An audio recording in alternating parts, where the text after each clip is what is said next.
Good evening, everyone. Here we are again. It's another Champ Chat show on a Sunday evening for me, and most of the gang is here again. And today is the favorite time of the year for many, many people. It is prediction time, baby. 1 to 24. We are doing it tonight. And there was this 1 to 24 from all the team. So lots of fun tonight. Get involved, and we will go.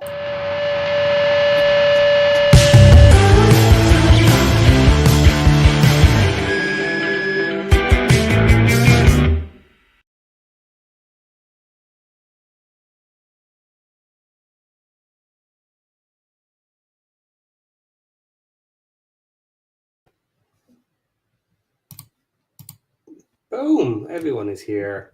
There we go. Except Ken, except our fearless leader, Joshy. But we are here, so we are going to cover it. And I have to find where my YouTube is open because I'm getting it in my ear. Where the hell is it? And that's not a sexual thing, by the way. Jeez. Oh, I can see it now. He's got 3 screens. I have pages open on each one. Blue screen of death imminent. Oh shoot. Love it. I love it. So how's everybody doing? We doing all right, John? Yeah, good. Sunday without work the next day. Love it. Yeah, it's awesome. It's awesome. Yeah, we've had a really nice weekend. It's cooled way down here, so it's been kind of nice just enjoying the nice weather and outside doing little campfires and stuff at night and hanging out with the fam. The calm before the football season storm, Yes. where all our weekends go disappear. Exactly. Or Friday nights, as it is. Yeah, for you guys, yeah. Oh, shoot. 1 second, boys. 1 second. All right. So, let's touch on this while he's gone. What's your thoughts on the Birmingham documentary? What kind of as expected, really. I would have liked a little bit more, so we say, football content behind the scenes, but that doesn't really sell shows, does it, in that regard? So, Right. Yeah. I think there's a few. I think one of the most sad things about it was that Alfie May kind of was a bit of a star, and he was a real character in there, and you kind of thought, getting to the championship was a really big thing for him and everything. And then, of course, this gets released like a matter of days after we sold him back to League One. So you kind of felt a bit. You kind of watched it and thought, could we have just given him one appearance in the championship? Just let him get and play in the the championship. So it was a bit of a shock. But for sure, that's how I think all Wrexham fans can understand that, because with our rise, through the league, it's moving on from players is the hard part, and obviously the Mullen thing was hard for us, this season, and it's like, because he's been so important to us and so good for us, and we've got to know him and his family and know what's going on, behind, and then to turn, and then have to let him go. You know what I mean? That stuff sucks, No sentiment in football. Yeah, can't be for sure. You don't have to be as brutal as Birmingham are going about it. Yeah, record-breaking season. You're done. Goodbye. Have you seen it yet?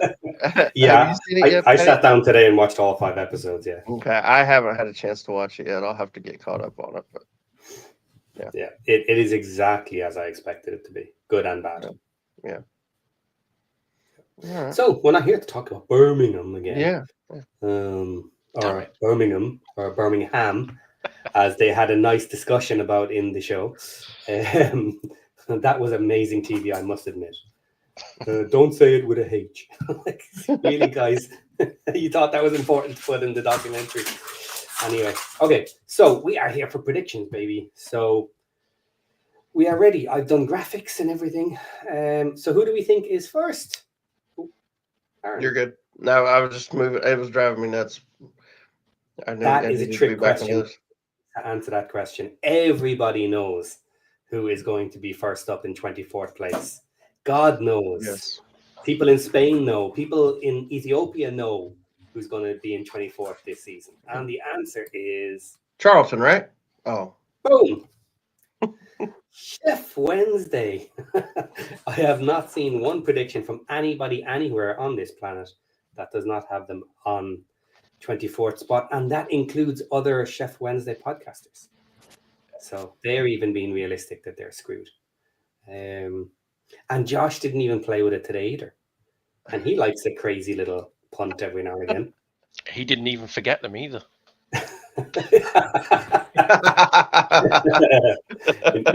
internal joke. Good. Nice.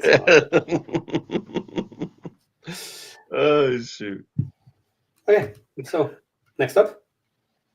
Or do we want to talk about Chef Wednesday and all their crap problems? Yeah, I mean, there was a little bit of good news, I guess you could call it good news for them. Barry Bannon did sign a year-long contract with them. So he'll be sticking around. Whether he gets paid or not is a different question. But he at least signed a contract. So I don't know. They seem to be excited about having him stick around. Which, I think he's a club legend at this point. So I think the key for Sheffield Wednesday is they actually see out the season.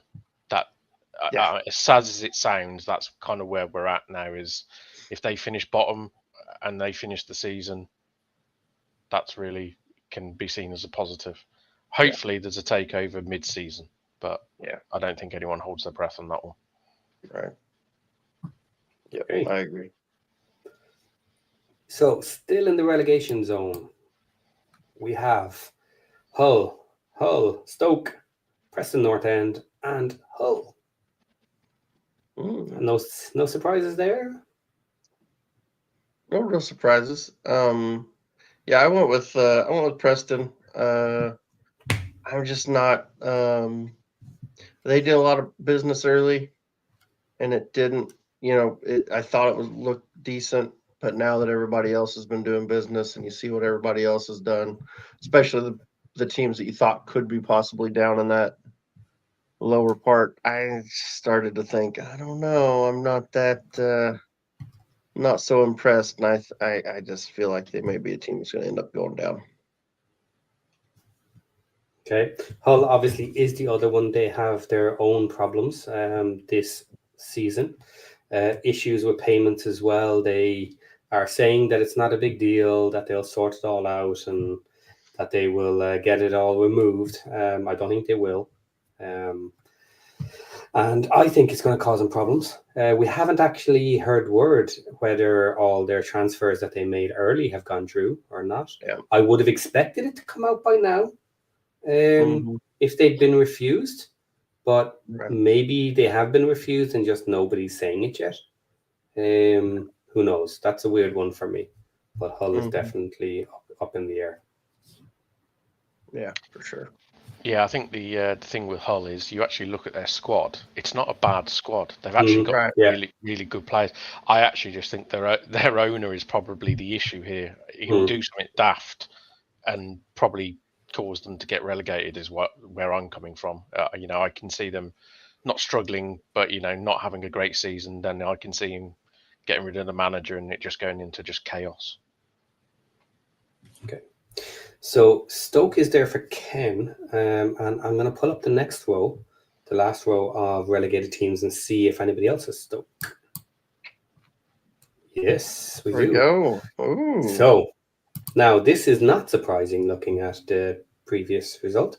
So we have Preston, Stoke, Hull, Stoke, and Preston North End again. So everybody's kind of in around the same here for the relegation teams. And we all have the exact same tree, do we? Yes. Yeah, we do. No, we have 3 out of 4. Great. Yeah. There's 4 teams in the tree here. So all on the same page. All happy with that. Do we have anything more to say here? Obviously, everybody's the same, 1 spot out. Stoke. Have we anything to say on Stoke? Yeah, I just think they seem like they're a team that's been down and around there, the last few years, and it just seems like they could be a team that just gets caught. Not, I don't know if caught napping, but just not. I'm not that. They've done a few things that have been okay, but it's not like they're doing blow away business. I just don't. I don't see them as a group that's going to be that great. I think they're going to struggle. And that's why I put them down there. And plus, I thought, I'll be honest, I kind of did it. I thought I'd try to be a little different because I still think Hull, and John touched on it, I think Hull's got a good enough squad to keep them safe. And so I think they'll just stay safe. And so that was where I was like, Stoke is probably that next team that I think would be dropping down. Yeah, considering how tight everything has been recently, I expect any team here and maybe 19, 20, 21st are all kind of in that zone. I put it down as a danger zone. So let's have a look at the next couple and see where we are there. But yeah, Hull might escape, Stoke might escape. So in 21st, we have Josh with Stoke. We have me with Preston North End. Now we have the first Charlton from Ken. We have Hull from Aaron. And we have the first Oxford from John. Yeah, it pains me to do that because it's Gary Rowett. But I just think there's some worrying signs at Oxford. And I think even Rowett came out in the media, I think, this week saying that the squad was nowhere near ready, as in competitive. And he was essentially pleading for signings, saying that they desperately need more bodies through the door. And by all accounts, there is no news of new bodies coming through the door anytime soon. So, it's Rowett's not one to sort of publicly come out and say something like that unless he's really concerned, which I thought was a bit of that's a warning sign for me. You don't know any reasons behind it as to why they might not have people coming in? Are they struggling with cash? Like they've been here now 2 seasons? I don't necessarily think they're struggling with cash. I just think obviously they do have a small budget. I think they are probably one of the smallest budgets in the division. So they were last season. And, when you're trying to get players at this level, they are probably just struggling to, afford the right players or the players they want. Before we move on real quick, we probably should touch on, and it just disappeared. I'll bring this up. Steve Barton gifting 1 local pundit membership, and he also did a $20 super chat, and it just dropped off, so I missed it. So I believe it was he was mentioning the new outline of the show. There was no pink, so I think he was very happy with that. So thank you, Steve, for that. There it is. You got it. You found it. Gotcha. So love the new and improved Champ Chat. So yeah. So I think that's in reference to the red instead of the pink. Okay, and Josh was not bitter. And Steve has also put in another 10 local pundit memberships with that one as well. There we go. Nice. So our man Steve showing up again. Thank you very much. There we go. Thank you, Steve. The man, the myth, the legend. That's right. Absolutely. Okay. So how can I get rid of that? There we go. Now, also, while we are sitting here for a second, for anybody in the chat who has not played along and has not put in your 1 to 24 yet, please do so. I put a link out there in chat, and I am collecting all the 1 to 24s. We will be doing a little competition in the Discord to see who ends up with the most points. I will decide how to allocate points, and I will let you guys know later. But for a bit of fun as well, I am also collecting the 1 to 24s of other channels and other podcasters, and I am including them as well. And obviously the prizes will only be for our Discord members or anybody else who wants to come and join the Discord. So I am going to drop the Discord link in as well somewhere. If I can find it. Here it is. Discord. Okay, I'm telling you, I'm right. He's got 3 screens, 10 tabs open on each screen. See, if Ken was here, he'd be saying he's shocked that I haven't got Charlton there right now. I'm assuming Charlton will be popping up for everybody here pretty soon. Okay, so next up, let's see. Well, we have Charlton. Yeah, now we have Oxford, Charlton, Oxford, and Portsmouth for the first time. Ooh, Portsmouth. Interesting. Oh, that is interesting. Yeah. Pretty much for me, Oxford for kind of the same reasons as John. Puppy, stop. Sorry, my dog's whining. Well, I've got the door shut and he wants in here. So Oxford, obviously for the reasons that John outlined, not great, but I do rate their manager, and I think Gary Rowett will keep them safe. So that's where I'm at on Oxford. Yeah, Portsmouth is probably a bit of a shock for people, I'm guessing. Yeah. I'd be interested in your thoughts on that one. That is interesting to me. It's second season, and second season after you survive is notoriously a tough one for teams like Portsmouth who don't have huge budgets to push on. I just think they're going to find it tough, to be honest. I haven't seen they've done a lot of what I would classify as improving business to the squad. They are going to be very reliant upon what they did last season, and while they did survive last season, I think the division is going to be stronger this season. So I just think, and I think other teams have done better business and they're just going to be stronger. Okay. Next up, we have another new one. So we have Josh in Middlesbrough. I brought out my Oxford. Then we have Blackburn for Ken, another new one. Charlton for Aaron, and Stoke. So are you you're the highest on Stoke for all of us. So we have Blackburn for Ken. Do we like that? I'm not against it. Yeah, I mean either. I don't think it's terrible. Terrible shout. They just seem like a team with the stuff going on behind the scenes, and to be honest, I think they've overperformed. Their squad's been overperforming the last couple seasons, and they've lost some of their bigger players. Maybe not this summer, but just over the last couple seasons, some of those players have been leaving. So that wouldn't surprise me. Like, I wouldn't be blown away if they ended up down there. Yeah, I expect them to be lower this season. They obviously had a very good season last year. Yeah, absolutely. But 19th the season before, I think there's definitely going to be a reversion back, in my opinion.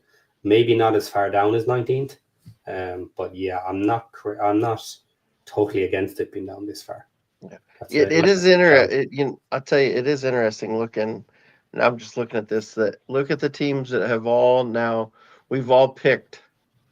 So right now we obviously all got Wednesday, but now we've all put Hull in there. We've all put Stoke in there. So, those are the teams. I don't think we've all put Preston. I think Ken hasn't used Preston Ken yet. is the only one who's done Preston yet either. So yeah. So there's but you can see like we're all kind of have similar thinking on where these teams are going to end up. You know what I mean? It's just interesting how that plays out. Steve. Yeah. Steve. Oh, here we go. Throw that up there. Let John deal with this. Here, I'll get it. There you go. Yeah. There you go. Save your money, Steve. Red is not my colour. Now, in fairness, John, if I can wear Peterborough, you can occasionally wear a Wrexham shirt. Come on. You know he wants to. You know he wants to. I'll do a techie. I'll turn up naked. What? You got to at least wear a tie. You have to at least wear the bow tie. Oh, shoot. Yeah. I mean, to be fair, it doesn't have to be the red one. We could get you, the green blue and one. yellow, or The blue and white the one's blue nice. one. Yeah, the blue and white one. Like blue. I just like the way that I mentioned like turning up like Techie naked and he just appears in the chat. So you summoned him. You summoned Techie. the bat signal went out. Yeah. Oh, fantastic. Yeah, look, actually looking at this, I potentially have more issues with Ken not yet putting in Preston than I do about Blackburn being down this low. Yeah. I'll be honest. I mean, pretty much everyone on there, I mean, Preston, like you said, Paddy, not being on there for Ken, but you could probably make an argument. You forget Wednesday. Yeah. But you could probably make an argument for pretty much all those teams could be interchangeable. Yes. That's the thing. So. If you were to say it's going to be 2 out of those 5, then it could be anyone, couldn't it? Yeah. That's the thing. Yeah, I wouldn't be too hard on him about the Preston not being in there because I don't think the teams that he's put in aren't. It's not like it's outrageous picks that he's picked. Yeah, that's true. You know what I mean? I think they're fair. Right? So it's just somebody's got to go. So Preston's got to end up somewhere. If he has Preston 10th, then yes, I will have a bit of. There you go. Yeah, that's a good point. We don't know exactly where yet he's put it, so we'll put that one on hold. But yeah, Blackburn is the first team in the list here that I would not put in the relegation zone. Like everybody else, yes, I think they'll potentially slide into it. But Blackburn, they'll be much lower this season. I don't think they'll hit the bottom 3. That would be a crazy result. I'll be honest. I think the craziest pick so far is Josh with Middlesbrough at 19. Well, I was just about to get there because that was sitting in the corner there. The one, yeah. Okay. Well, he's not here to defend himself, so have at it. Go on. Yeah, I have at him. Well, he's nuts. This guy's crazy. So, tell us how you really feel. I think Middlesbrough is going to be a pretty solid team this season. So, maybe not playoffs, but I don't think they'll be that low. Just for a little bit of context, the last 4 seasons, they have been 7th, 4th, 8th, and 10th. Yep. It's a bold call. Well, and when you look at the players they've brought in and the teams that they're fighting with for those players, John, they're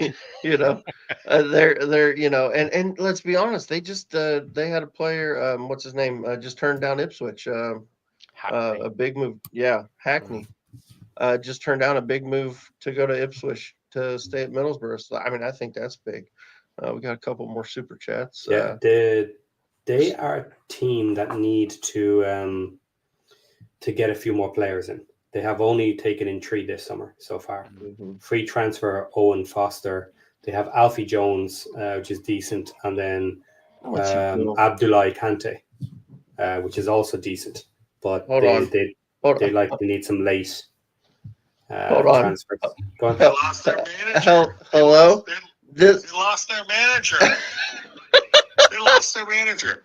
They lost their manager. Yeah, they got a new one though. Yeah. They lost their manager. I'm nuts. You guys are crazy. Oh shoot! He hung up. It's fantastic. Okay, now in fairness, if every team that lost their manager and found a new one end up dropping that much, then what do you do? Anybody who loses a manager is in the bottom half. Yeah. That's not how it works.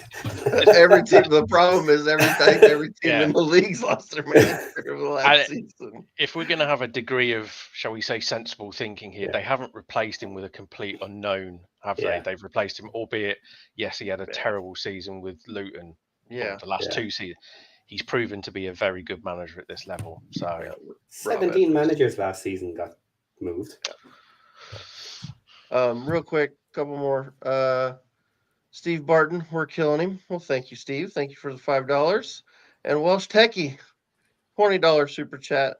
Time for John to wear a Wayne Rooney mask. You I know don't have what? the work. Actually, I don't have. time out here. Hold on. We have a bet that we need to figure out a deal on.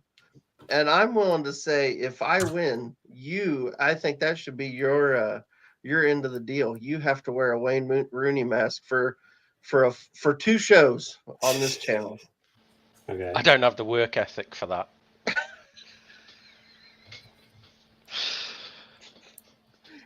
What's the deal with that? He's not a big work ethic guy, apparently.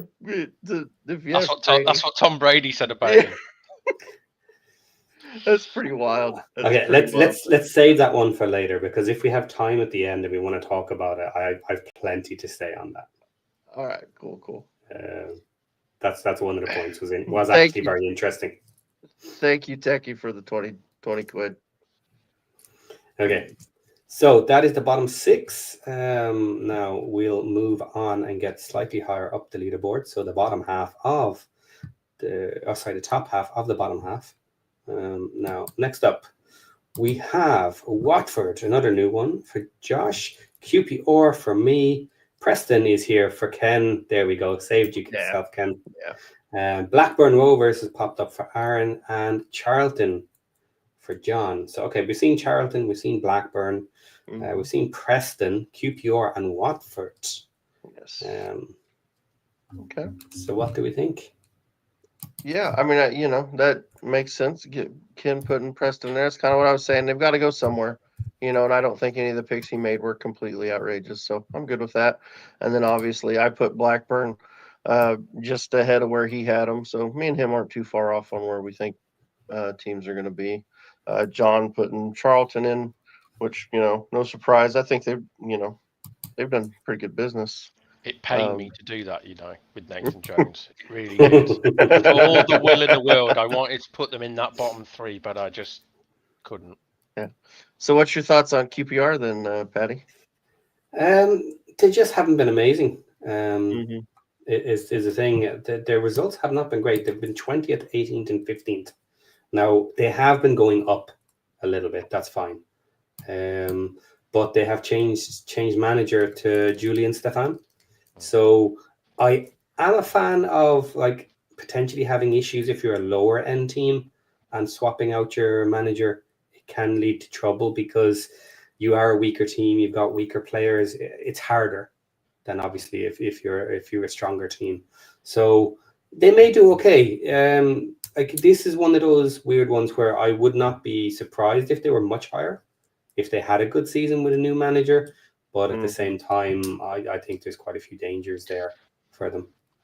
A lot of other podcasts, I've noticed, are all sort of quite egging the QPR one for being a bit of a dark horse this season, which I'll be honest, I Could be. I just I don't see it. I don't see it, but No. I wouldn't be shocked if it happened. No, true. Yeah. It's they just don't sort of scream that, dark horse. They could come from nowhere to me. Yeah. Yeah, totally agree with that. And then Watford is first up. Again, Josh, another interesting one. Yeah. I wouldn't surprising. Yeah, it wouldn't be like where'd they finish last year? They weren't super high last year. I don't remember. Can't remember off the top of my head. 14th. Okay, so last 3 seasons, 11th, 15th, 14th. So he's got him dropping a little bit, but nothing crazy. Yeah, I don't think that's too outrageous. I don't, it wouldn't be that surprising if they were in 18th at the end of the season. I mean, the safe bet in the entire league is they will be the first club to sack a manager. I mean, let's be honest. They will at least have to get through 3 in a season. So yeah, what's the over under on that? A couple weeks. Weeks. Yeah, Paolo Pezzolino coming in. So again, another one of those could help them push up, could hurt them trying to get things organized. And as you said, the ownership are quick to put a bullet in the back of the head, as they say. So let's see how fast Watford turn up for the rest of us. Moving on to 17 positions. Oh, there we go. We have Derby new. Josh is hitting all the new ones first. 2 for Watford, me and Ken. QPR is back in here, and so are Blackburn Rovers. So nothing crazy there, except maybe Josh again. Derby. Should they be this low? Are we happy with that? Or Here's my opinion on that. It wouldn't be completely unbelievable if they finished there, but I think they've done some really good business, or decent business. But I rate Eustace as a manager. I think Eustace is the big difference maker there, and I think he'll have them outperforming what the squad should be. You know what I mean? Where you'd think the squad should be. I think he's good at getting teams to overperform what they should be, and yeah. So I think they'll be higher up, but with the squad they have, it probably wouldn't be completely outrageous. Yeah, I see Derby doing a typical John Eustace type of team thing, where I think they'll start the season off really, really well, and don't be surprised to see them within the top 6 within the first month or two, but then you'll see the slow, fall off, shall we say? But I don't see him that low. He's too good of a manager, and like you said, Aaron, he gets more out of players, which which no one else seems to be able to do. So. Well, they are on their second season, which you stated earlier can be difficult for them. But yeah, the reason I think they're on an upswing as well. I have them higher, obviously, because I haven't put them in yet. And yeah, I think they've done decent business. They'll be strong enough to push up a little higher, I think. Yeah. Here's another super chat from Steve. Should we call or welfare check on kid? I'm sure Sarah's also worried. He is working. I see him. Karma put it in the chat. He's probably working. He is working. He did say the other day he may have trouble making some of these just because it's his Monday morning and it gets a little busy for him. So, I spoke to him just before the show, essentially. Yeah. Got his picks off him. So yeah, he's doing okay. Yeah. Right. 16th. QPR, seen them. Blackburn, Portsmouth, and Watford. Nothing crazy. No, I don't think so. I think it's funny because we all really do have the same teams in similar areas. We're not, none of us are way far out. Yeah, none of us are too wildly, with teams. I think the one outlier, obviously it's the manager thing. Middlesbrough with Josh, I think, is the outlier. But other than that, I don't think anybody's been. And nothing's crazy, nothing. Well, Wrexham in the bottom half better not be an outlier for John. Something tells me he's going to be the first one to put Wrexham in. If I had to guess, I bet he puts us in before anybody else does. I haven't already had them. Oh, right. Something's gone wrong. Yep. Okay, 15th. We have Portsmouth, Derby, Watford, and QPR. Okay, so nothing crazy new. again. Nothing new. Same teams, just filling them in. I think this is all completely fair. These teams will float somewhere around there-ish. 14th. There it is. Oh, there's Wrexham. There it is. Let's leave that there for a second. Charlton. Is this the highest Charlton? I think so. I think we've all had Charlton. Yeah, I believe so. I think we've all done them. So 14th, do we think Charlton can get up this high?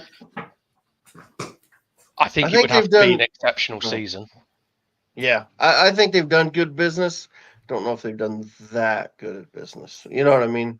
Mm-hmm. So, seems like they're targeting players that were really good in League One, and they're looking to build a build with players like that are young, that can move on. It seems like they're targeting those type of players, or at least somewhat are targeting those types of players. So I'm not I don't think it's outrageous. I think it's possible, but it would be a very good season for them, I think. Okay. Welsh Techie is shouting at me in the chat saying I'm using the wrong Wrexham badge. Oh. You had more than one. I don't know. I can't see it. Used to be. Anyway, it's too small. If he's talking about the year being incorrect, then I don't really care because you can't see it. Well, his eyes are better than mine. Let's put it that way. I think it does. It is I think it is the 73 badge on my. I've got it. I went to full screen to see. I think it is the 73 badge. So yeah, 1873 instead of the 64. Okay. So, yeah. So, Bristol City, Aaron for the first time now bringing up a team. That's a bold one. I think they outperformed last season. Another Correct. team, and with what along with what Josh said about Middlesbrough, they lost their manager. I think that's a big loss. So I see them dropping. And to be honest, I don't know if when I was filling this out, I don't know if that's where I thought I was going to have them. But just once I got all the teams where I wanted them, I was like, man, that's just kind of where they go. You know what I mean? It's somebody, they all got to be somewhere. So that's where I ended up with Bristol. Okay, so transfers for them, they have Yu Hirakawa, Adam Randall, Emil Rees Jakobsen, and Jesus, cat, stop it. Radek Vitek on loan from Man United. So their biggest business is Emil Rees. The loan Radek Vitek is decent. Adam Randall is okay from Plymouth. And I don't know anything about Yu Hirakawa from Mashida Selvin. So they've done a little bit of business. 4 players in. Will they take many more? Do they need to take a couple more? I definitely see them on a slide this season, but how far down? Yeah. Like I said, I knew I felt like they were definitely going to slide. I don't think I thought they were going to slide as far as they were, as far as I ended up putting them. But it was just the way the other teams fell for me, and where I was feeling for the other teams made me that's just kind of where they fell out for me. So, yeah. I definitely see them. I don't see them in the playoffs this season for sure. Yeah, I don't think they're sort of top 6, but I think that they've still got some. They're still going to have some really top end players, which they had last season. They've still got the trio, the 2 lads in midfield. Scott Twine is a wonderful player at this level, and as much as I don't particularly rate him, that Emil Rees, he does tend to score goals if you play to his strengths. And I think the manager they've got as well is, he was a good manager last time he was in the Championship as well. So. Yeah, I think they'll change style slightly, but I think they'll sort of fall back to their normal mid-table, but I wouldn't have them that falling, personally. Okay, so now moving on to John, explain yourself. Quite easy, really. Without wanting to upset people. How dare you? I think you guys have made some cracking signings, but the one thing that this division kicks you in the nuts with is it's your squad. You see so many teams which will make sort of, signings to the first 11. So, you'll have 6 or 7 of the starting 11 really good Championship players. It's all about the squad. And I'll be honest, I just think your squad isn't good enough for any higher than that. I think, like you don't know, Brian's a wonderful signing. I won't lie, I don't understand the Cody signing at all. I won't understand the Kiefer Moore signing at all either. I just think squad-wise, you'll be comfortable mid-table, and like we've said before, a lot of these could interchange. I don't see you I don't see you falling down to 16th, 17th. You could quite easily finish 10th, 11th, but that's where I put you. I just think squad-wise, that's comfortable mid-table, which I think... Leaving aside the cost and expensiveness of it, Kiefer Moore is exactly the type of player that Parky likes to have. 3 years ago, yeah. But he's not that player anymore. Parma was never that player either. Yeah, on that as well. Like so. I totally get that, but what I'm saying is Kiefer Moore is your typical target man player. So, he's the sort of guy that you ping a ball up to him and it's not a 50-50 ball. It's more of a 60-40 ball in his favour. Now, 3 years ago, that was exactly the type of player he was. The type of player he is now and how his career has sort of done that, he's not that convincing at that role anymore. So it's a bit more of a signing for me, impact player maybe. I just don't rate him that highly, to be honest. Like I said, when in his Cardiff days, monster, absolute monster. But the last 3 years, nah. Sorry. Yeah, well, I will say 14th position. If that's what happened this season, I'd be okay with that. Yeah, I just Bruce in the chat just mentioned this was the point I was getting ready to. Would be that would be the best finish in club history if we were to finish 14th.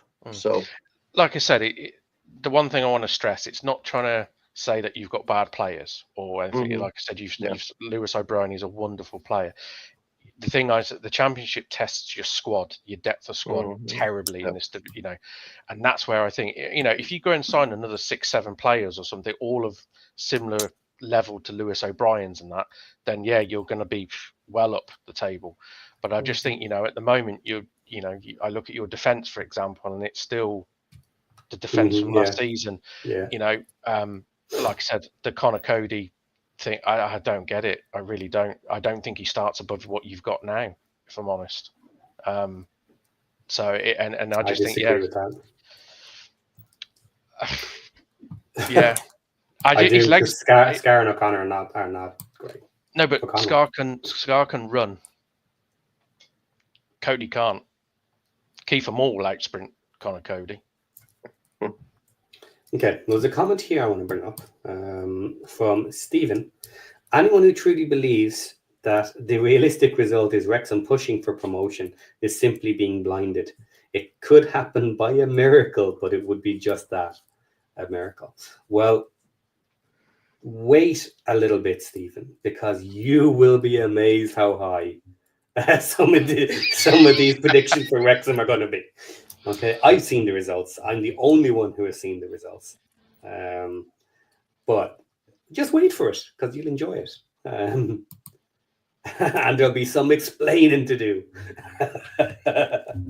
So, okay, we ready to move on? Real quick, if you want to hit, we do have another super chat. Oh, okay. There you go. Steve, my prediction: 8 with a sniff of playoffs. John, if Wrexham finishes top half, are you willing to don the badge? There you go. You can't say that, top half. I mean, that's like 3 points difference from where you are, where I put you. It's like, come on now. If you're going to try and bait me, at least kind of, you got to sweeten the pot there. Come on. Oh, shoot. That's good. Okay. Ready to finish the bottom half? Yeah. Okay, so next up, any surprises? Oh, look at that. Swansea. Hi-oh. Derby. There we go. So the only one who likes Swansea apparently is John because he hasn't got them in yet. That's wild that we all stuck them in there in the same spot. Oh, wow. You obviously all don't like them and don't like the number 13 or something. There you go. Now, I'm going to give a little spoiler for anybody who hates spoilers. Turn your ears away. We have not used the same team for the same number, all of us, for the remainder of the list. So the only one was 24th. For every other result, we have not got a across the board 5. That's pretty. That's got to be the closest to it, though, right there. Is there any other? Well, you can't get closer without doing it. So yeah. You mean I've ruined it, basically? Yes. It's your fault, John. Sorry. I'll tell you what. I'm somewhat surprised you say that though, because I wouldn't have been surprised if we all picked Ipswich to win it. Actually, that wouldn't have been. Well, I've just given a spoiler alert that nope, we have not. Somebody else has made a change. All right. And Five more is that local one or pundit many? memberships from Steve Barton. Thank you, Steve. Steve does not like the color gray or black or whatever the color is. Not if you don't have the green or whatever. Okay, so moving into the top half, where Wrexham is by everybody except John. God damn it. So in 12th place, pulling up the rear, we have Blackburn Rovers. We've seen them. West Bromwich Albion is a new one. People are not going to be happy with that, maybe. That's mine. Bristol City, Middlesbrough again. Oh, okay. And Swansea. So John wasn't too far off. John missed it by one. one. He just missed it by Missed one. it by one. It's Swansea. They finished 12th. It's what they do. There you go.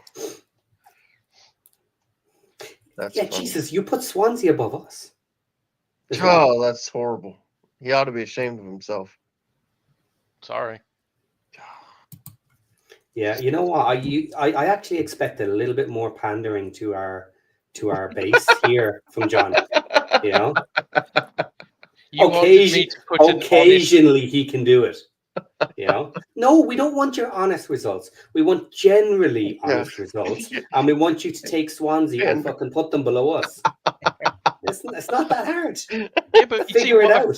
You see what I've done there, though? You see, I've put Swansea above you. So when you finish above them, you can all come back and absolutely batter me. See? There you go. That's fair. That's fair. And when they finish above you, like I predicted, I will just sit there and go, oh, I told you so. Oh, that's funny. Okay, so Bristol City is dropping in there, Ken. That's fair, I think. They're going to drop down is the general consensus. How far down is just kind of a matter of opinion, really. Yeah. So Aaron, Middlesbrough, we gave Josh a hard time earlier. Well, he had him quite a bit further down. So you're the first one to bring them up again. Yeah. I was actually telling John before the show. I when I was doing I kind of forgot about him. As I was just kind of, I honest to God, I was laying it out, and I'm like, wait, where's Middlesbrough? Like, well, they've got to be in there somewhere, and it was just that's just where I felt comfortable putting them. I was just like, I got to stick them somewhere, and I think this is where I'm going to do it. Yeah, maybe it's a little further down than most would think, but maybe not though. I think it's going to be tight. They might be in 12th, but I don't think they're going to be miles off the playoffs either. You know what I mean? I think it's going to be a competitive league, and I think there may only be 10 points from 12th to 6th. You know what I mean? Like, it's not going to be there's not going to be a big difference. Maybe not even that many points. Maybe it's 8 or something. It's going to be tight in there. I must admit, I'm a little bit more surprised with your West Brom call there, Paddy, than Aaron's Middlesbrough call. Yes, I know. Yeah, everybody's really high on West Brom. I mean, I'd love you to be right because for obvious reasons, but yeah. So let's have a look and see how crazy that kind of call is. So historically, the last 4 seasons, 10th, 9th, 5th, and 9th. So yeah, I'm calling them a little bit lower. That's fair enough. I think this is a little bit like Middlesbrough for me as well. Playing around with teams, moving them around a couple of spots. This is one I would not back heavily. If I had to absolutely say they're not going to be higher than 12th, no. This is a team that absolutely could be significantly higher. But yeah, I had to play with them and put them somewhere. Transfer wise, let's see. George Campbell, Auna Seland Hegebo, Nathaniel Phillips, and that's it. They've only got 3 new players in, but decent players. So they've not done a huge amount of business. So they're comfortable enough with their team, I guess. Still haven't sold Tom Fellows, have they yet? Okay, so that's a big sale coming.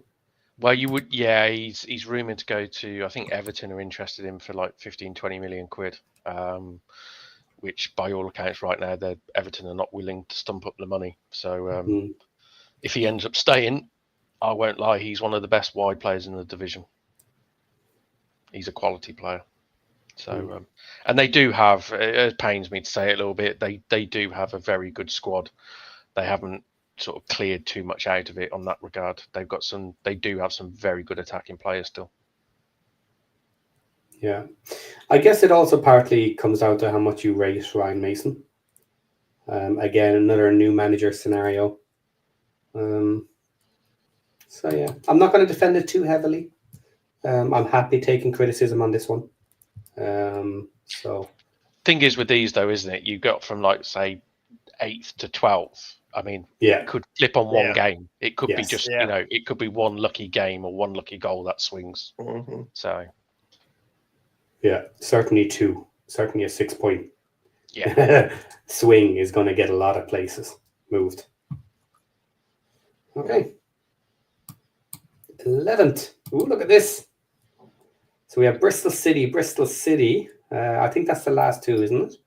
And then Millwall. Sitting in the middle. Ooh, it's interesting. Mm. All right. So, what's your thought? So, give us your thoughts on Bristol, then, John. I think you kind of have, but what's your?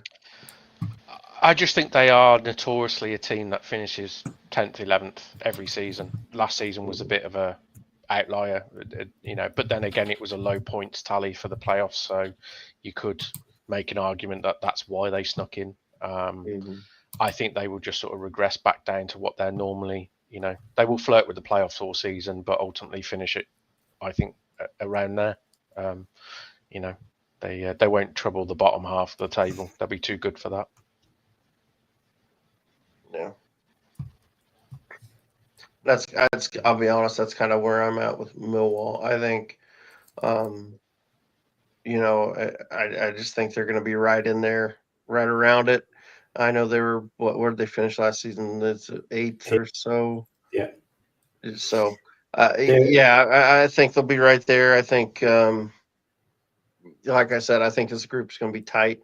So, I think the next few teams we're picking could really be anywhere in there. So it was just kind of at that point you were just kind of guessing. Yeah. Anyway, So but Millwall is very flat. Over the last 6 seasons, they are 8th, 11th, 9th, 8th, 13th, and 8th. yeah. So they're right there sitting in that middle block, Mhm. not doing particularly much. Transfer wise, they have done lots of transfers, or quite a few. Max Crocombe, goalkeeper, Josh Coburn, Zach Sturridge, Massimo Luongo, Stephen Benda, Alfie Doughty. So that's the biggest one, Alfie Doughty. Okay, yeah. He's a quality player, he is. Yeah. If he can stay healthy, that's a good signing. Plus, they've got a guy up front who scores goals, and lots of them at this level. Mm-hmm. Yeah. So for them, it depends if they can put a couple of things together. But obviously, that gives you a couple of weaknesses as well. Anything happens to those players, if you can't get the rest of the team working around them, then could be in trouble. Good manager too. But probably not. They'll probably just sit there right in the middle and do nothing. Okay. Anything else? No, just 2 there, Bristol. Okay, 10th. So we're into the top 10. Right, West Bromwich Albion. So Josh is starting to agree with me. Bristol City we've seen before. Middlesbrough's popped up again for Ken. Derby's in here for Aaron. Is that the highest for Derby? I think so. I yeah. think everybody else has already done them. So yeah, I think I went higher. Another Middlesbrough as well.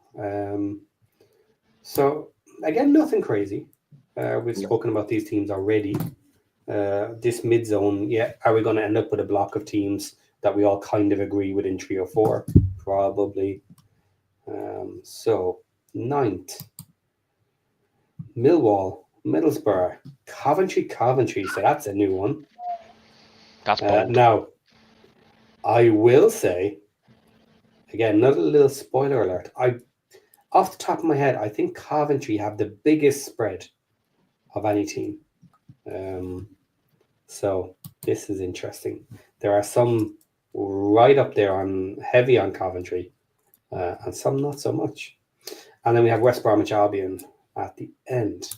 So Ken's not here. Aaron is. Explain that one.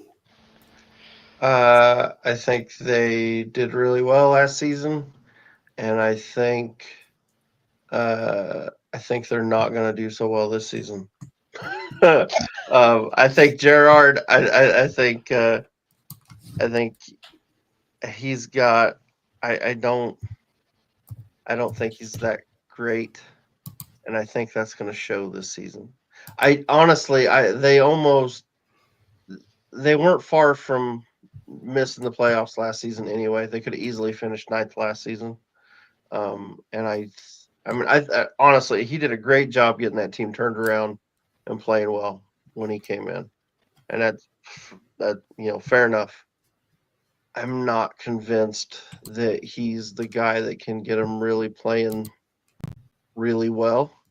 And to keep pushing playoffs. I think the fact that to make the playoffs was such a low bar this season, I think kind of helped them, obviously.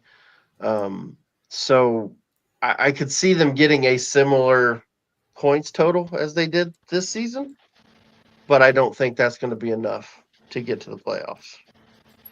And that's kind of that's where I see. Yeah. Right. Okay, so they've had 5 seasons in Championship. They came up 5 years ago, 16th place first season, then 12th, 5th, 9th. I say Gerard. Damn it! Did I say Gerard? I meant Lampard. My bad. Lampard, Sorry, yeah. Kim caught me. Yeah, you did actually, and I didn't. I knew you were talking about. I was thinking Frank Lampard. I don't know what the hell I was doing. My bad, Kim. She got me. So last 3 seasons, 2 playoff spots with a 9th in between. Question basically to ask this season is, do we think they're going to make the playoffs? And if you don't think they can make the playoffs in the top 6, anywhere from 7th to 9th, I think is fine. Just missing out. They're a good team. I think they're going to get a little bit overpowered this season. Basically, they'll do okay. They'll be a strong team. I think in the end they're going to miss out. There's other really strong teams. Yeah. I'd love you to be right, Aaron. I just can't see it. Wouldn't surprise me. Well, we'll see where you put them and what teams are below them. So, moving on. 8, we are getting close to that playoffs, guys. These last 3 here are going to be just missing out. I think I got a duck. Okay. Go ahead. Do it.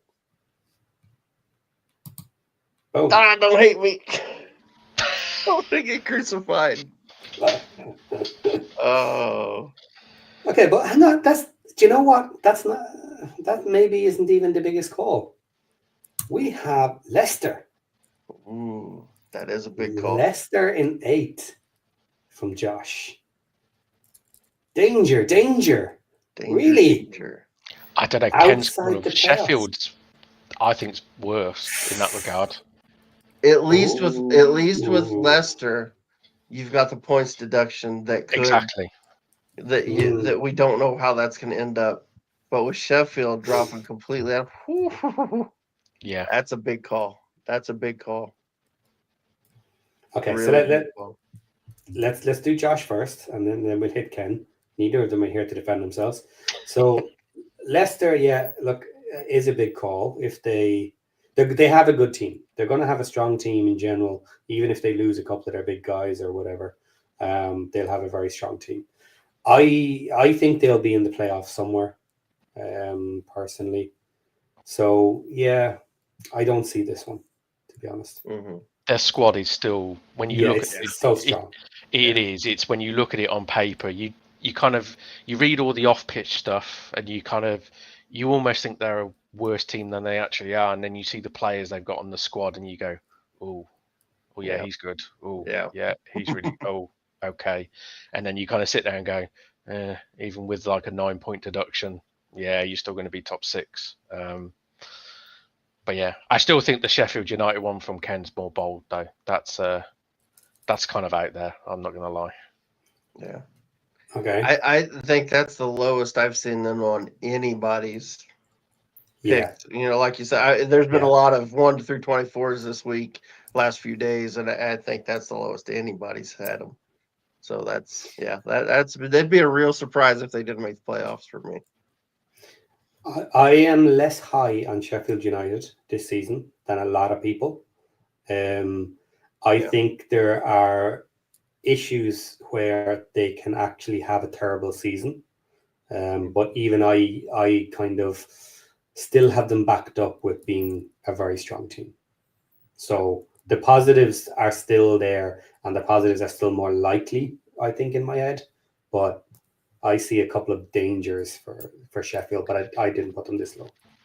They've still got Gus Harmer, which Yeah. means that he will get them top 6 on his own, pretty much. If he's still there, let's be honest, that bloke is ridiculous at this level. Yeah. So what's your thoughts on Norwich then? You're the first person to put Norwich in, Patty. What's your thoughts there? Yeah, we're in a zone here where I could have picked multiple teams. They're good. They're being picked by a lot of people. They could definitely be up in the playoffs. But when I started looking through the teams, once we get above this, now we're getting into serious teams. So could Norwich slip into the playoffs? Yes, they could. Again, it's another one that I wouldn't defend heavily. I wouldn't turn around and say, no, they are not making playoffs. They're not good enough. They could be. They'll be fighting in around it, but I had to have someone miss out. And considering I haven't put Wrexham anywhere yet, I suppose that slips a couple of people down. No. So I guess my turn to talk about Wrexham then. Justify it. Come on. Yep. Here's all right. So I agree with John. I'm not convinced by our defense yet. Yeah. That being said, I haven't seen Cody, so I'm not as negative on Cody as he is. I still think that's a really good signing. I think the experience he brings is, I think that's really good. We'll see how he plays, and I'll be completely honest. I haven't seen him play a ton, so I don't. You could be right, John. It may not be as big of a signing as some people are making out. I still think we'll sign another. And I think that's why I've put us where I've put us. I think we definitely need to improve, but I expect us to do more in the I don't think we're done. It wouldn't surprise me. It wouldn't surprise me if we brought, and I'm not even counting, more because that deal's done. So after more, I would not be surprised if we brought 3, maybe even 4 more in before the window closes. And I think if we do bring in some players late, it'll be really big loan signings or just big deals that need other things to happen before they can happen. So we'll see how it plays out. But I think I think with what we're going to do what I think we're going to do going forward, I think it will be enough to get us right up there fighting for playoffs. I'd love to see us make the playoffs. And honestly, if we finish 8th, we're probably not far. We're probably a point or 2 off. You know what I mean? You're right there, more than likely. So anything could happen. I'd love to see us make the playoffs. But you know what? If we get to the end of the season and we're fighting and we're close, I think that's fantastic, and that'd be fun for all of us to see. So that's where I'm going with it. Maybe I would feel better if we had more in defensively, but I do worry about defense. I do worry about the holding midfielder position. I think we still need improvement there. You know what I mean? If we're going to play the midfield 3 like we did yesterday, that's just kind of where I'm at. I'll be honest too. Okonkwo looked shaky yesterday. That makes me nervous a little bit. He's not playing fantastic right now. I thought the defensive, all 3 of them yesterday didn't look great. At least the ones we saw. Obviously, we didn't get to see the one, the other game that was behind closed doors. And I think there's some players. I'm not convinced that the group we saw yesterday in the game that was televised is the team that's going to start next week. No. You know what I mean? I think there would definitely be some changes. So, but yeah, I think we definitely need to improve in the defensive end right now. And hopefully I expect us to do that. And I think when we do it, that'll push us up the table right in that 8 spot. So that's where I'm going. Yeah, and I'm going to defend a bit of that as well with the January window. This is a full season scenario here. So as long as we're not disastrously low come January, we will remove the players that maybe haven't stepped up or aren't as good, and we will get players in to beef up the squad come January. So I'll defend my results when I put Wrexham in for a bit more, but yeah, interesting. So Millwall, no one's surprised there. We've done Sheffield United. So last spot to miss out on the playoffs. Who do we have? Ken has Wrexham. He joined you just outside. Just outside. Norwich for Josh. I put in Coventry. And West Bromwich Albion. Yep. And Norwich as well for John. So no surprises there really. Too much. No, much. But Ken and yourself haven't done Norwich then? Nope. I told you guys before, I think they're going to make the playoffs this season. And so that's playoffs. Playoff team for me. Playoff Josh team. Sargent still hasn't left yet, so. And he played it. He played in their friendly. What was it, yesterday or the day before, whenever it was, and scored in it. So that's why I've got him 7th. Yep. Well, there you go.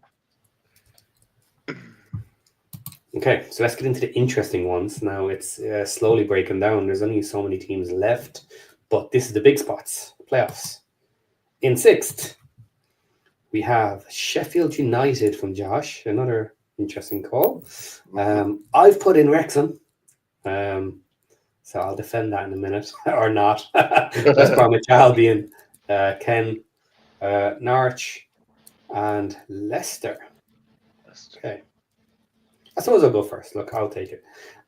Defend Wrexham being in the playoffs. They probably shouldn't be, and I don't care. It's my team, and I'm going to bump them up a couple of places because I can. So yes, it's going to take an amazing season to sneak into the playoffs. Honestly, with my head, I don't think we'll do it this season.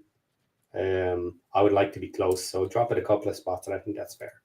But with my heart, I'm going to put it in there just for the sake of it. And if I lose this competition because of it, so be it. Fair enough. You justified it well. Yeah, that's fair. Okay, Sheffield United. So I'll back up Josh a little bit. Issues with Sheffield United, personally for me, I think that they are going to have trouble with the owners. I think there's a big danger of the owners coming in and fucking everything up with their spreadsheets and their computers. And they brought in a manager who will do as he's told and will just get on with it. Now, whether it's right or it's wrong. If it goes wrong, they're going to blame the manager and say, you fucked up, not us. And then they're going to get another manager. That's my biggest danger for them. But they have a very good squad, very strong squad. I haven't put them in yet, so they're a little higher for me. But I see them being down in the playoffs. I don't see them kind of top 2-ish for me, if that's a spoiler or not. But I think they're strong enough to be in around top 6. Mm-hmm. Yeah. Am I the only one to have Leicester this low? Oh no, Josh already had Leicester. Josh already had them. Yeah. I thought I was being a bit. I've only got Leicester there because of the points deductions. That is the only reason. Yeah. I think most of us will likely have Leicester soon because of those points deductions. Yeah. But yeah, West Bromwich Albion slipping in. Ken, okay. Not outside the realms of possibility, but I don't see it. I think they seem like one of those teams that are going to be right there around it. But it's like there's so like with me with Norwich, him with West Brom. I think those types of, and some of the teams that you guys had just outside, I think any of those teams could, it's going to be so tight right there. I think they're just one of those teams that are going to be in that group of teams that are, playing, that are going to be fighting for that last spot. So I don't think that's an outrageous pick. No, not outrageous. Okay, 5th. We have Southampton. Josh again with the big calls. Leicester, Birmingham, and Coventry.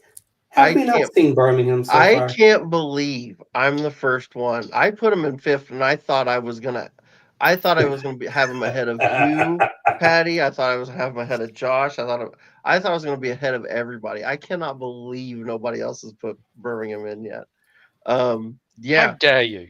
Aren't I an asshole? Got you all the way down to 5th. Jeez, unbelievable. No, I think I think they've done great stuff. I think they're continuing to do great stuff in the transfer window. I do think their biggest question mark is their manager, but I think he'll end up being just fine. But no, I still like my bet with John though. He's going to have more pressure on him than Parkey, and if he doesn't do well, he'll get fired. Jordan agrees with me in the chat, by the way. So just saying. All right, Jordan, this guy. So Birmingham, I think they've done great stuff, and I think 5th is a fair shout for them. So how about Josh, Southampton in 5th? What do we think of that one?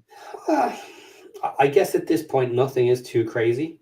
It's only a few spots down, but with the power of parachute payment teams, with the strength they've built up over years, I would have put them higher, and I did put them higher. Yeah. That would be a really bad season if they finished. That would be a crap season for them. Yeah. Yeah. Josh, let's see the receipts here. You put Middlesbrough like lower mid-table because they got a new manager. Opinion void. And if you wanted to have an opinion, you should have come on the show. Yeah. You could have been on here and defended this. No, what he's gonna do is he's gonna wait till tomorrow, and we're gonna announce more, and then after he goes through that for about 30 minutes or so, then he's just start ripping on us. And I'll be in the background waving at him, and he'll just keep hitting. He won't let you. No enter. He'll just change the color scheme back to pink to annoy you. Yeah, there you go. Shoot. Okay, next up, 4th. Josh has Wrexham. Okay. Sheffield United. Okay. Oh wow! I didn't realize Ken hadn't put Norwich in, so he's got Norwich higher than I did. I thought I was the highest with Norwich. That's surprise. That's a surprising one. I had him just getting in. He's got him at 4th. Yeah, that's pretty high. Yeah. I did see. Did you see they made Harry Darling their captain apparently, or at least he was in their game or their match yesterday. So, okay.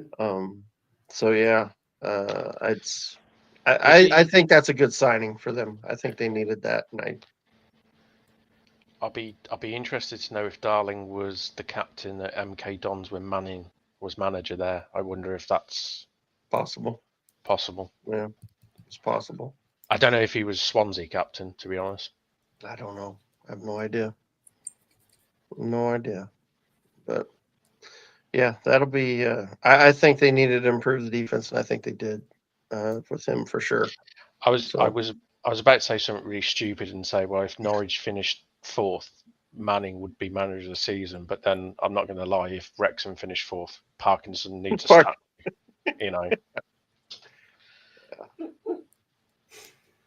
That's fair. Oh shoot. So still, yes. I'm the only one that's put Birmingham. So everybody else has got Birmingham in the top 3. Jesus. Wow. Are we all trolling John though? Is the question. I don't. Or do we Or yeah, are we believe? going to get three? We're Do going we to get three believe? Birmingham's at third. Is that what we're going to get? Well, let's find out if we're ready. Boom! Hey, 3 Birminghams. there you go. There you go. So just by what I'm seeing here, obviously the man who keeps saying they're No going to get spoilers. automatic. No, I mean no spoilers, but he says it every show he's on. Kid says Birmingham's getting promoted automatic. There you go. I've been saying it for weeks. He's a bigger Birmingham fan than me. Proof. I agree. Right I there, agree. in front of your faces. He's gonna start wearing blue. Oh, Okay. So- Ken's put Southampton down, which is an Yeah. interesting one because there's only two promo spots, obviously. Mhm. And will I just reveal the rest of them because it's so late now and there's so few teams left. yeah, we already. Let's know. just bring I them don't up. think there's Okay. any surprises. So in second place and an auto spot, we have Ipswich, Southampton, Southampton. Yep. Boom, pretty big, And then, pretty obvious. fuck, And then fucking kids got him to Coventry. win. Coventry. Coventry Oh first, my goodness. Ipswich, Birmingham, Ipswich. Wow. So Coventry to win. Ipswich second. Unbelievable. Wowzers. Okay. So John was next with Coventry at 5th. And they're Yeah. the only two that have them in the playoffs at Had all. him in the playoffs, yeah. It's Coventry's playoffs. That it's what they do. It pains me to say it. They're a really good side. But they don't. They've only done it twice out of the last 3. Yeah, but That's 2 out of 3. I mean, that's they're a really good squad. They're one of those annoying teams where you just kind of go, "Oh, gel. it's Coventry." Yeah, they gel quite well and they work well. Like I said, they're one of those annoying sides. You kind of go, "Oh, we're playing Coventry this week," and you think, oh, it's only Coventry. And then 20 minutes into the game, they played like Barcelona, and you're sitting there just hanging on for dear life, and you're like, "What the hell is going on?" And yeah, they're a good side, and there's not a lot of love lost between Birmingham and Coventry these days. So it does pain me to say it, but yeah. I'm not sure, but I think the chat's got pitchforks out for Ken.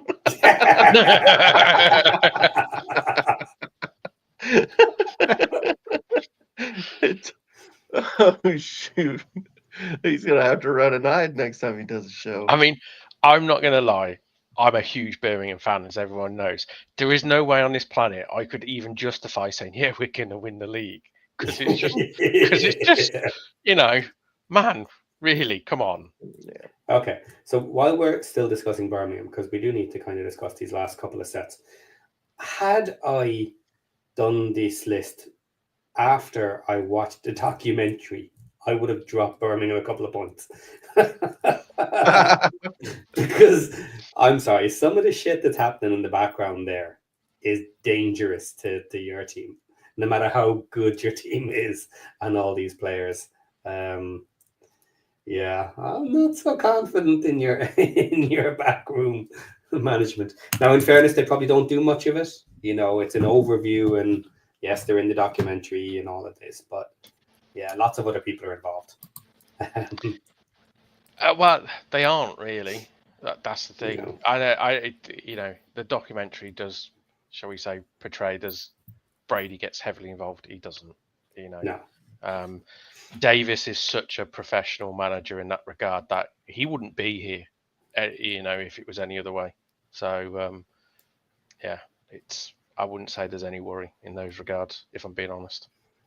Well, I'm going to say he does act like a bit of a suck-up to Tom Brady. At least he did for the cameras. Whether he believes it or whether he or what, I don't know. But maybe he just knows where his bread is buttered. Unlike Rooney, who didn't give the deference that was required. Well, if Rooney actually bothered to turn up to take any of the training sessions, that would be, a miracle. No, from what all the rumours are, is Davis and Brady are actually quite close in the sense of their personalities are really similar. You can tell that because they're, Brady is an arrogant so-and-so. But then again, when you've done what he's done and you are who you are going to be, aren't you? And there is a hint of arrogance about Davis as well. He really does truly believe in himself that highly. And I think the two of them just kind of hit it off. So, yeah, I think that's where there's definitely a good relationship there. And I think from what is said is Davis has the complete full faith of the board and everyone from a footballing point of view. So very much they do what they do and everyone else goes and does what they're meant to do. So yeah, it's one thing tough. I will say for Davies is the owners seem to have no problem blaming the actual team last season for being lazy. Absolutely, yes. So like it's not a total scenario that if they had bad results this season, that it would be Davis's fault as an easy answer. You know, I could potentially see it, that they turn around and blame some of the players.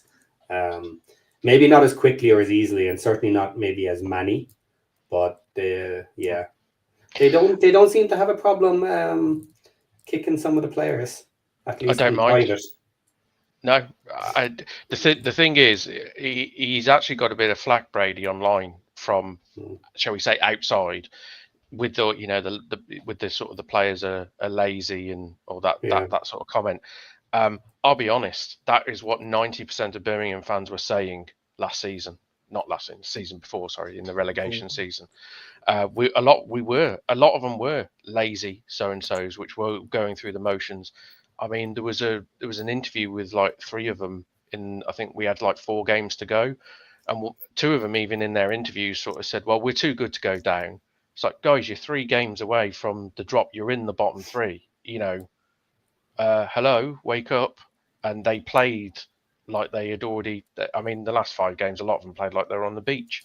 So he was 100% correct in what he said. And it pains me to say that about my own team. Yeah, I obviously I haven't watched it yet, but I did see a comment on Twitter that made me roll over laughing. Somebody posted they just got finished watching it, and they said the 2 blokes that come out looking the best are Rob and Ryan.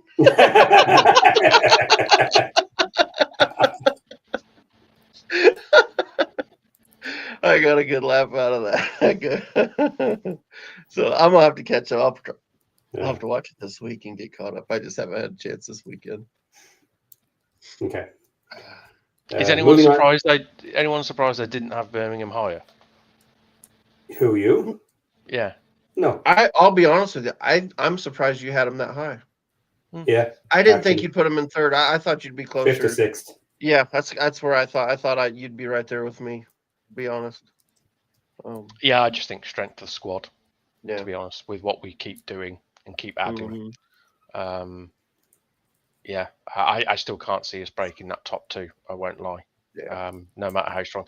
And I'll be honest, if you look at my table, it means we're playing playing Leicester in the playoffs, which is not a game I would like. So. Yeah. Yeah, absolutely.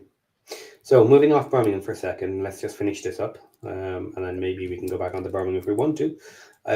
So Ipswich, we have 3 in first place, 2 in second. Everybody going for auto promotions. I think that seems the most obvious answer for everybody, outside of Sheffield Wednesday and last. I think that's the only one that's more obvious than a top 2 for Ipswich. So that's fine. Southampton, pretty straightforward. 3 of us have them in second. None of us picked them first. So. And seeing that, if you'd have asked me beforehand and told me only 3 of us picked Ipswich, who do you think the other guys picked? I would have assumed they would have picked Southampton.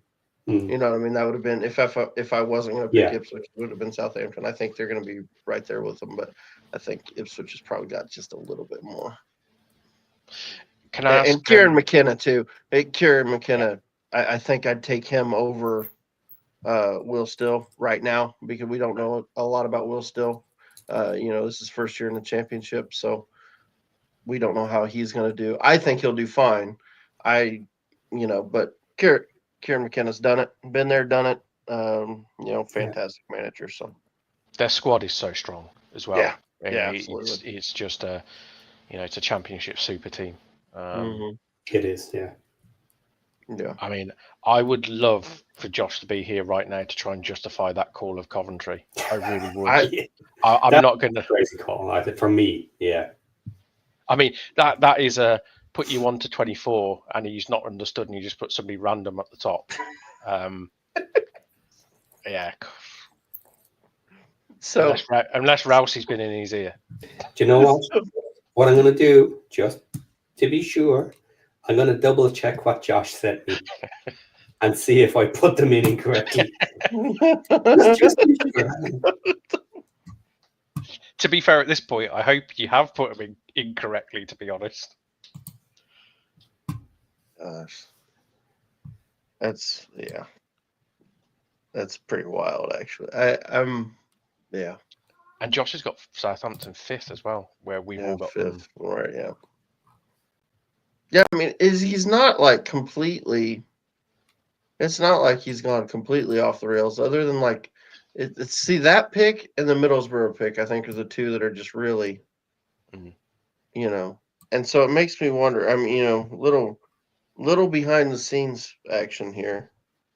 When he first turned in his thing, he was missing 4 teams, and so I wonder if he just added them on top. Just took Coventry and stuck them on top. Okay, just to clarify, when he put in his first team of 20, Coventry was at the top. Okay. And when he put in his second team, which had the full 24, Coventry is still on top. Still on top. So he's all in on Coventry. It's all in. Wow. That's wild. The one thing I would say with that, with my picks, with Ipswich and Southampton, the one thing I do believe is the gap between the top two, and I'd put us as third. So the top two in the playoffs. There's still a gap. That I think there'll be a hefty gap. I think those two will be clear of everyone else. So, I don't think there'll be much of an auto promotion race, if I'm being honest, this season. There will be until Christmas, but. So what do you guys think on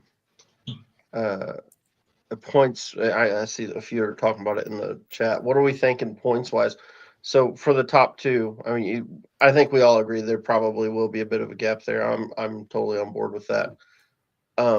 But where do we think they'll end up? Do we think, this past season we had 2 teams with 100 points? Do we think we get that again? Do we think how big of a gap we talking? I think there'll be 94, 95 points, those two. Yeah. I think that's fair. And I think you're going to need 74-ish for playoffs. Yeah. Just due to the strength of the teams. Yeah, I think the playoff teams who manage to get in there are going to be strong. Yeah. Now, there's a bit of a balance as to who they are, obviously. But those that get together, that gel, that don't have their injuries and all the other problems that their managers work, those that get into the playoffs, I think they'll be pretty strong this season. Yeah. Yeah. Oh, yeah. I think that makes sense. I think, mid 90s for both of them, and then maybe whoever comes in third, around 90, 88, 90, somewhere around there. Probably not. That probably wouldn't be too crazy. That sounds about right. And then, 70. I was thinking 72, 73 maybe to get in the playoffs, but, maybe 74. It'd be interesting. I do think the league is going to be really good. I think it'll be that gap. I don't think you're going to get the drop off like we did this year, where you had a bunch of teams in the mid 60s that were fighting for playoffs. I think you're going to have at least 70 to be even in with a shout of the playoffs. So, it's going to be fun. It's going to be a fun season. I can't wait. Yeah, I think last year in the championship, it's going to sound horrible, but you could be a decent average side and be within a chance of getting into the playoffs. I think this season you'll need to be a good side to be in the playoffs. Being a well-organised average side ain't going to make it. No. Yeah, that's awesome. Yep. Totally agree. So is that it then? Are we happy with the chat on this? Yeah, Once I think 24? so. Yeah, I think it's fair. I think everybody's made their points except for John. I would like to. We got to hold his feet to the fire at some point. Like he's got to explain that. We just got to ask him if he was drinking before he handed the bin. Oh, shoot. He may have traded in that liquid death for a Budweiser or something today. I don't know. Oh, shoot. Yeah. Oh, well. Okay, I'm checking something here. 2 seconds. Okay. So I there think, was... trying to think, there was something else. We kind of already touched on it. There's Sheffield Wednesday, Barry Bannon signing a contract. That was a little bit of news. Scum Army came up with a fair point in the chat that obviously you've got Birmingham Ipswich this Friday, and then Ipswich's second game of the season is Ipswich v Southampton, which is quite interesting considering the predictions there. Yeah. Where you've got a lot of the top three playing each other in the first couple of weeks. Yeah. That is interesting. Okay, so Drew, Nick Donlan, and Tom Evans have all completed their 1 to 24 while we have been doing this show. But those are rookie numbers, people. Rookie numbers. We need to get those numbers up. So everybody else who is out there listening to us, watching us, and in the chat, find the link I'm going to put out now. Come and join us. And add a couple of more names to our list here, please. Somebody else has got to be as kind of out there with Josh, so he can't be the only one that comes up with some mad predictions. Mad Al, we need you to come in with some mad predictions. Get in there. You got mad in your name. Here we go. Steve Barton.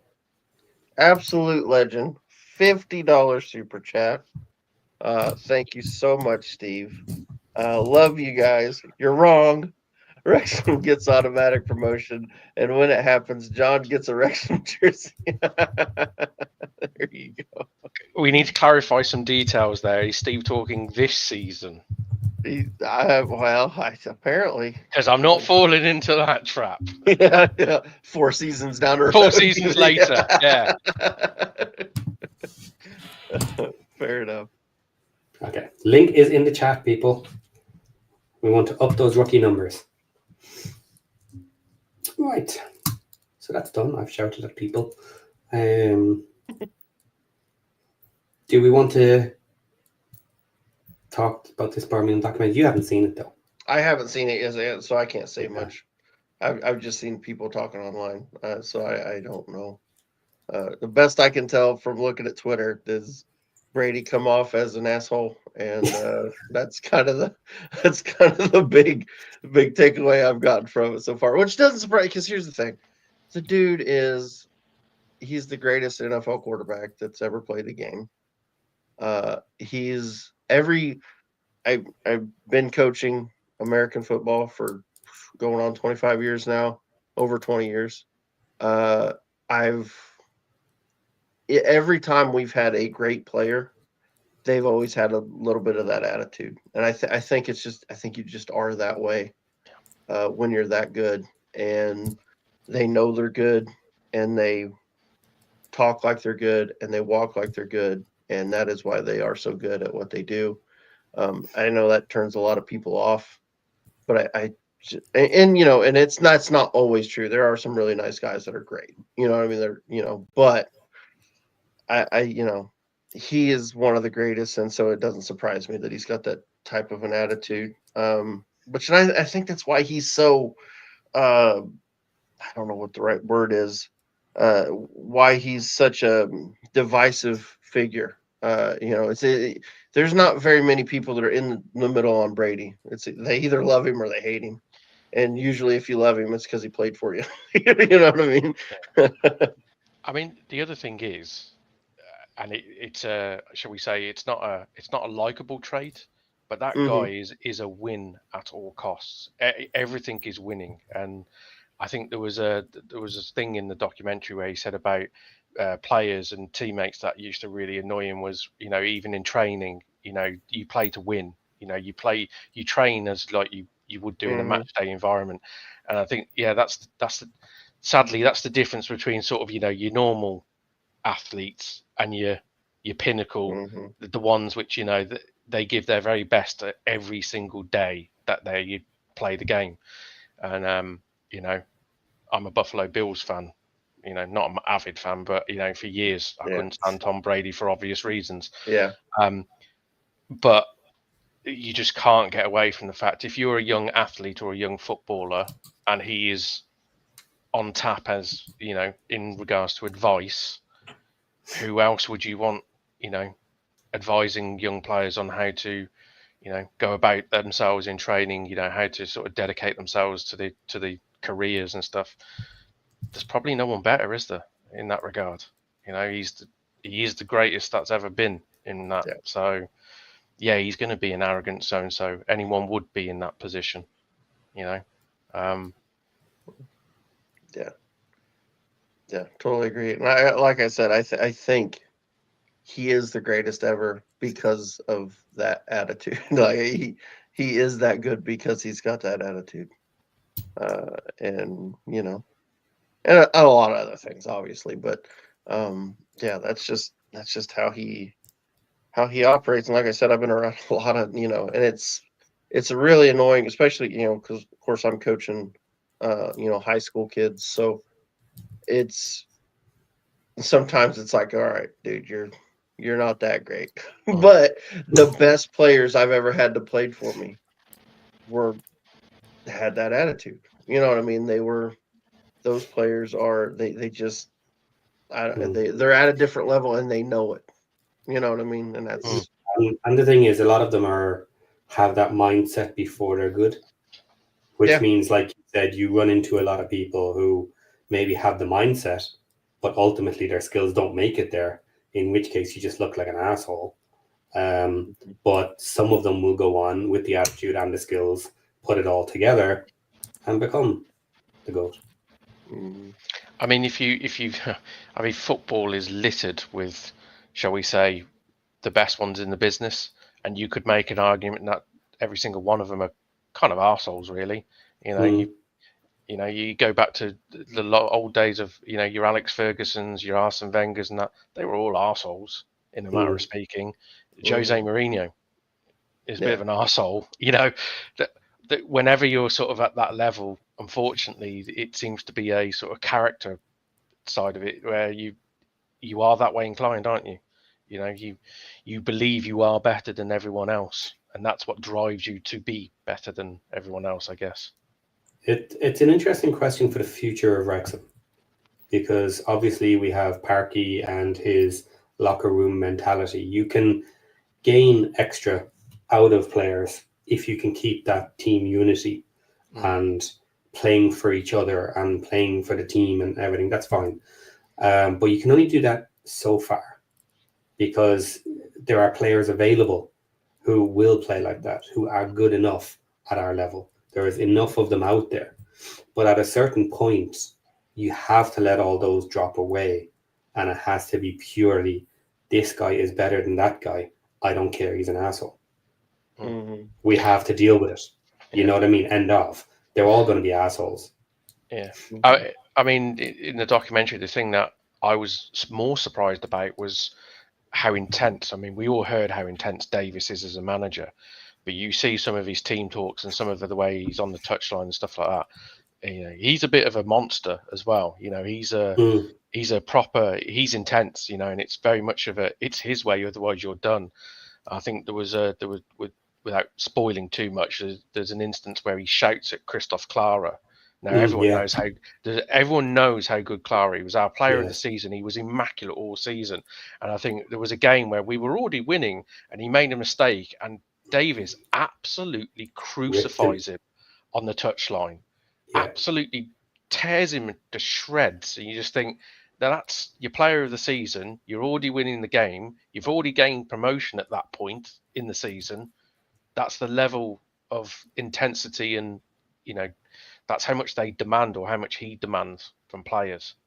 So it kind of opened my eyes a little bit, where you just thought, because we all, as Birmingham fans, you always think, like this coming season, will we be up for it? Will we be ready? Will the players be able to step up? And you just think, with that guy in charge, there's no doubt about it. He's that intense. We'll be ready. So.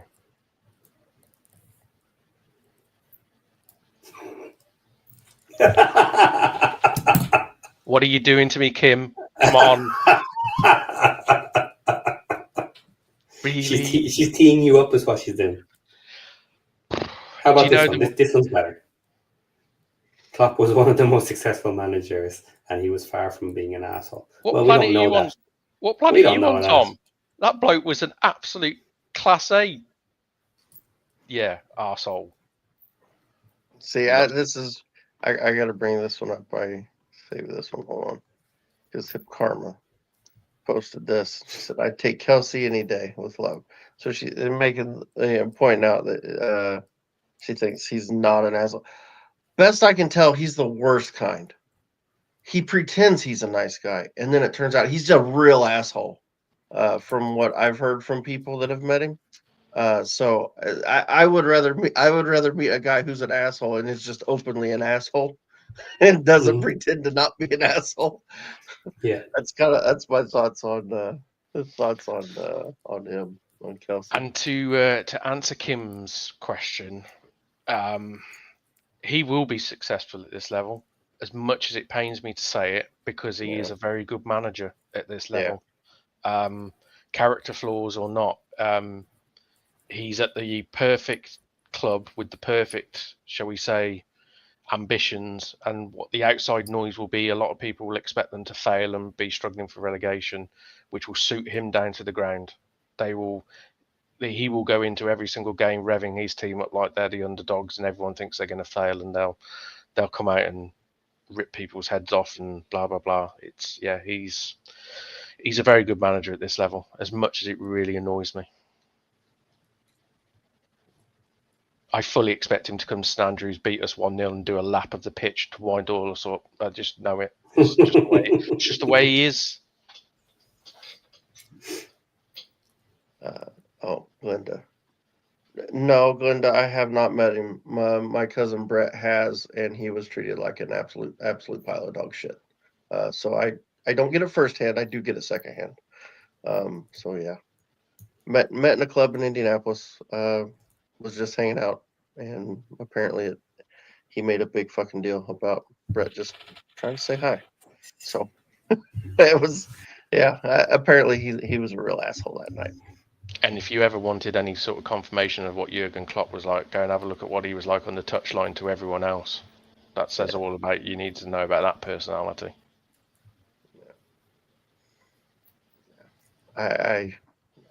I'd much rather just have somebody, be an asshole. I don't mind. I'd much rather just know a guy's an asshole. And you know what I mean?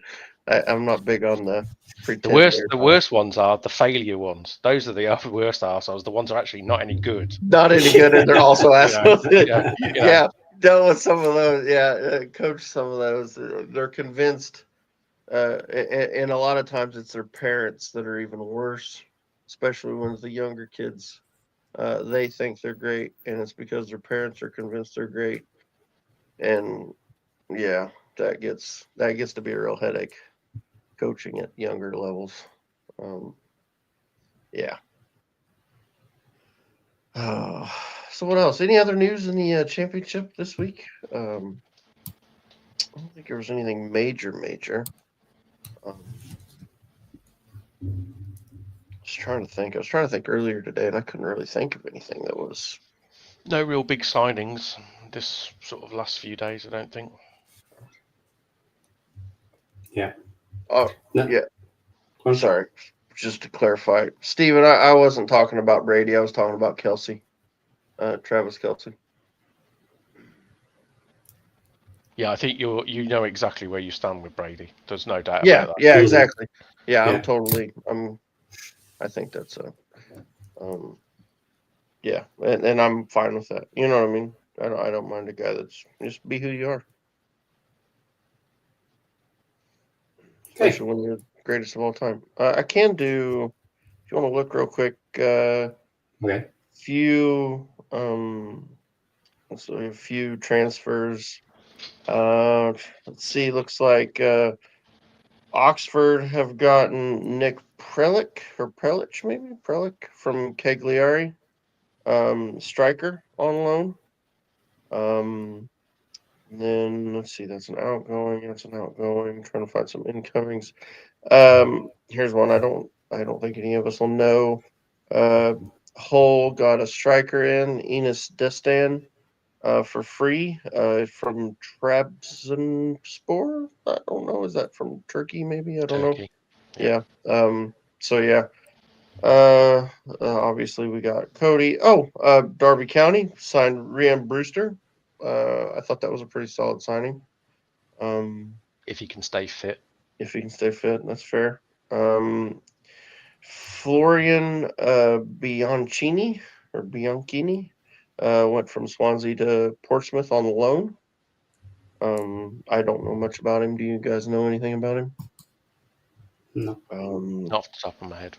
Let's see. Is there any others that are? And then they got Hull got another one from the same club, John Lundstrom, on loan from Trabzonspor.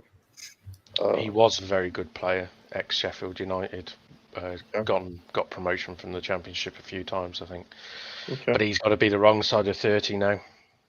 Mm-hmm. They also got Joel Indala maybe, from Man City on loan. So it looks like they're doing a lot of work getting players on loan and free transfers, because I think that's all they're allowed to do, correct? They are under transfer embargo, so they can't buy anybody. Or at least that's right, isn't it? I don't know, actually. I actually don't think they're under any embargo right now. Are they not under an embargo? See, I thought they were, or maybe you they were can- just threatened. There was a possibility of maybe. They were originally, but I think because they paid off the debts, they came off it. Okay, so maybe you can. I think you can check it on the EFL website. It actually lists the current embargoes, and I think the last time I checked, there was only Sheffield Wednesday listed.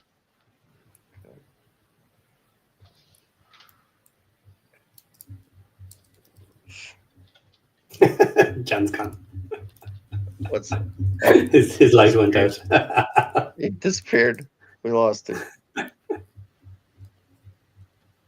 Let's see. Okay, accept. All right, trying to bring up the embargo to see if it says. Yeah, you're right. So right now, it's only Sheffield Wednesday under embargo.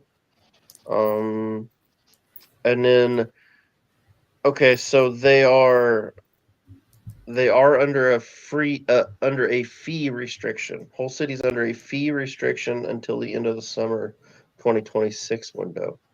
So that's a 3-window fee restriction. So they can get free transfers and loans, and the loans would need to be without loan fees. Without fees, so they can't pay any fees. But Yeah. that's so okay. So a complete, or I guess a regular embargo. So when you say you're under a transfer embargo, is that like you can't do any transfers at all? Not even loans or free player? What's I'm trying to. It depends on the type of embargo. You can be under they are fee restriction embargo. You can be under a registration embargo, which is essentially you can't sign or register anyone. So yeah, there's loads of different types of embargoes depending on the offence. Which, yeah, the EFL have a rule book as long as your arm. So could be many different things. But the general rule of thumb, I think, is the late payment of transfer fees to other football creditors, as they call it, which is essentially other football clubs, is generally a three window ban. 3-window, yeah. Or transfer fee ban. So yeah, and obviously, like Leicester, if they do get punished with PSRs, even though they'll get points, they will probably also be put under a business plan by the EFL, which will state they can spend X amount on transfers and X amount on wages for the next couple of windows as well. So not only will they get hit by points, they will be curtailed in what they are able to spend. So it's usually how it works. Okay, Aaron. Steve Barton has put in another $10 super chat, and I don't understand it. Okay. Have a look at it and see if you know. All right. While watching The White Buffalo, starring Charles Bronson, offered the current kingdom to he was. I know Is who that from a Charles film or Bronson is. something? I don't know. I'm not sure. It's obviously a film. I don't know I don't get the reference though. I'm Yeah, I don't obviously get the it's a reference line. either. Got to be the line from the movie. I don't understand. Yeah, beyond me, beyond my years. Charles Bronson, was a big actor in the 60s and 70s. I think, maybe 80s a little bit too. It's either a film reference or Rousey's hacked Steve's account. That could be. There was a bong referenced in there, so yeah, there you go. Okay, so on that weird bombshell, I'm going to wrap up. But before we go, I am going to remind everybody that this coming Friday evening, we have a watch along hosted by myself for the first match of the season, which is Birmingham and Ipswich. So that will be fun. First match of our new season. And let's see Birmingham take that one home. With the Ipswich injuries, why not? And it'll never hurt to pull a few points off Ipswich. Not that that really matters to us. So do come and join me for the first watch along of the season, the first championship watch along with myself, and Josh will be doing all the Wrexhams. So hold on, or maybe this is behind the curtains discussion, but are we going to do any kind of predictions for the group of us that are doing the champ chat? We're going to do some predictions. Or are we going to do like or at least for the games that are we're going to do streams of? Are we going to predict the winners? Should we do that? Don't know. This Hadn't is a thought about it. meeting type thing. I know it. It definitely is. I'm wrapping up the end of the show. I know. I totally picked the wrong time to come up with it, but it just hit me. It just hit me. As soon as I hit end stream, we can discuss that. You want? Fair enough. Thanks, Aaron.